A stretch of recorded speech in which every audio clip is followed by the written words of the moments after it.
Venezuela lies some of its most prized riches. 31 tons of the country's gold is held here in the vaults of the Bank of England for safekeeping. Now there's a legal battle over who can access it.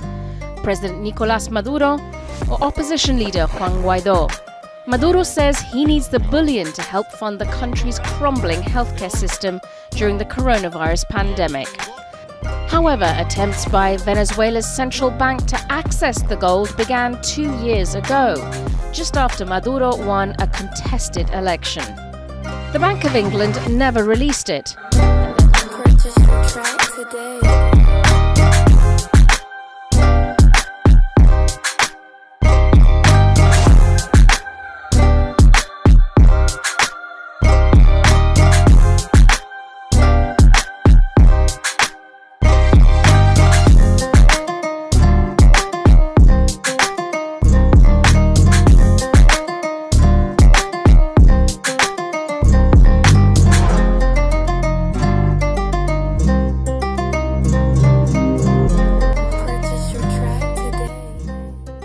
Coalition, representing more than half of the global economy, took action to immobilize $285 billion in Russian sovereign assets and jointly affirmed this money will remain frozen until Russia pays for the immense damage it's caused.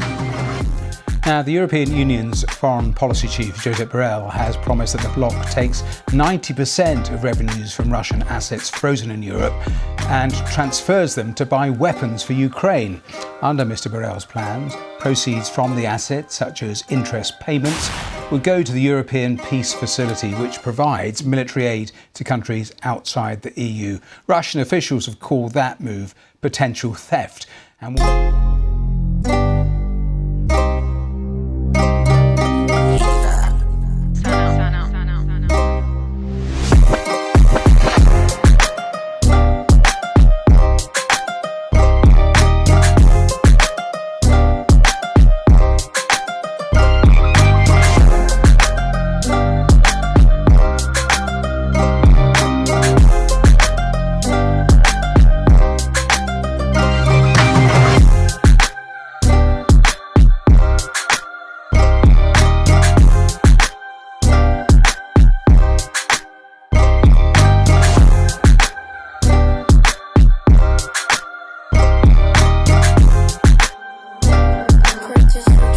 today.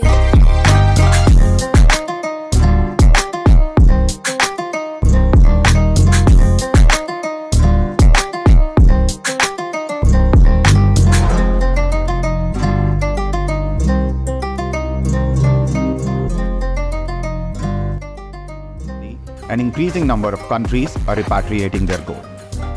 Gold is rare, not just as a metal, but also as a store of value that offers certainty in even the most uncertain times.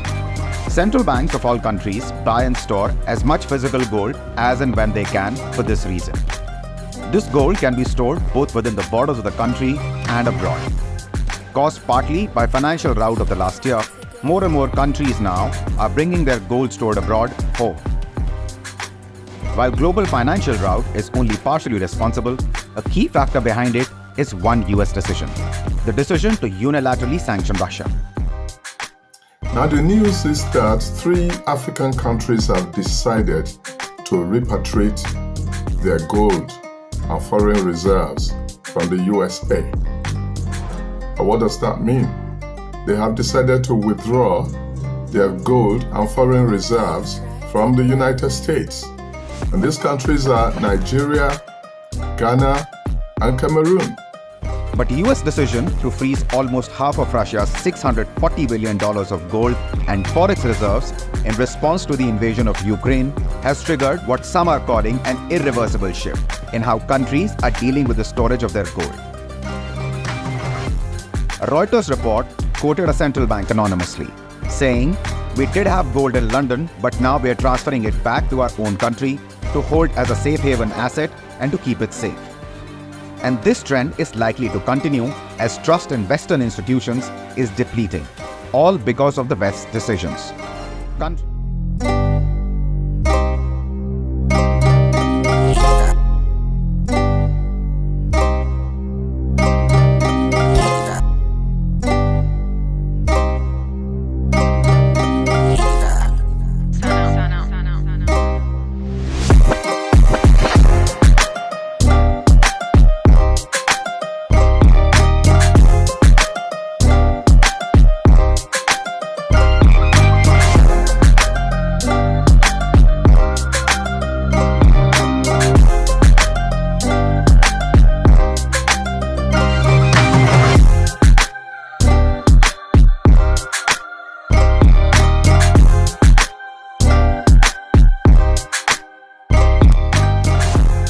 Niger's military authorities, which seized power from President Mohamed Bazoum in a coup last week, banned uranium and gold exports to France on Sunday with immediate effect, according to multiple reports on Monday.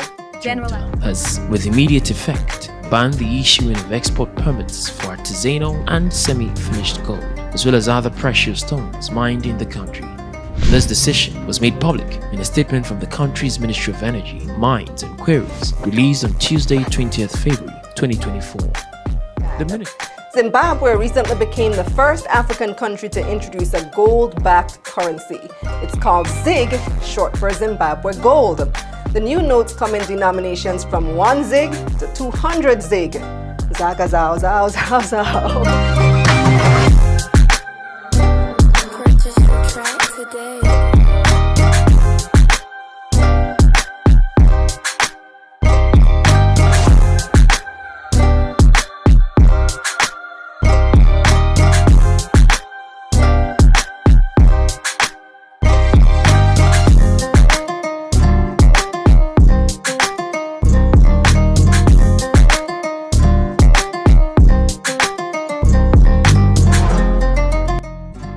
While most Americans have been focusing on the rising inflation, the war over in Ukraine and all the money we're sending there, as well as the Chinese spy balloon, what seemed to have flown completely under the radar was the fact that both China and Russia have been stockpiling massive amounts of physical gold.